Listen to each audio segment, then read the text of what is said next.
ഈ ഒരു സംഭവം ഞാൻ ആദ്യമായിട്ട് ഉണ്ടാക്കിയെടുത്ത സമയത്ത് ഞാന് ഇതിനങ്ങ് അഡിക്റ്റ് ആയിപ്പോയി. എനിക്ക് ഭയങ്കര ഇഷ്ടമായ ഒരു ഐറ്റമാണ് കേട്ടോ ഇത്.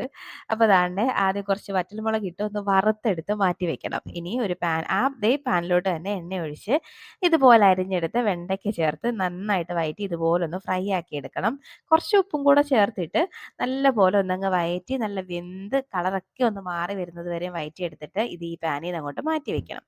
വീണ്ടും അതേ പാനിലോട്ട് തന്നെ കുറച്ച് എണ്ണയും കൂടെ ചേർത്ത് ചെറിയ ജീരകം ഇട്ട് ഒന്ന് പൊട്ടിച്ചിട്ട് അതിലേക്ക് ഒരു സവാള അരിഞ്ഞത് ചേർത്ത് നന്നായിട്ട് വഴറ്റിയെടുത്തിട്ട് വെളുത്തുള്ളി ഇലയും ചേർത്ത് വീണ്ടും ഒന്ന് വഴറ്റിയെടുത്ത് ഇനി അതിലേക്ക് തക്കാളി ചേർത്ത് കൊടുക്കണം.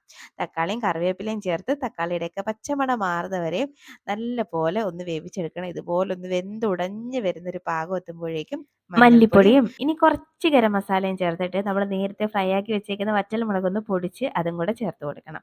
ഇനി എല്ലാത്തിൻ്റെയും പച്ചമണം ഒന്ന് മാറുന്നവരെ നല്ല പോലെ ഒന്നങ്ങ് വഴറ്റിയെടുക്കണം.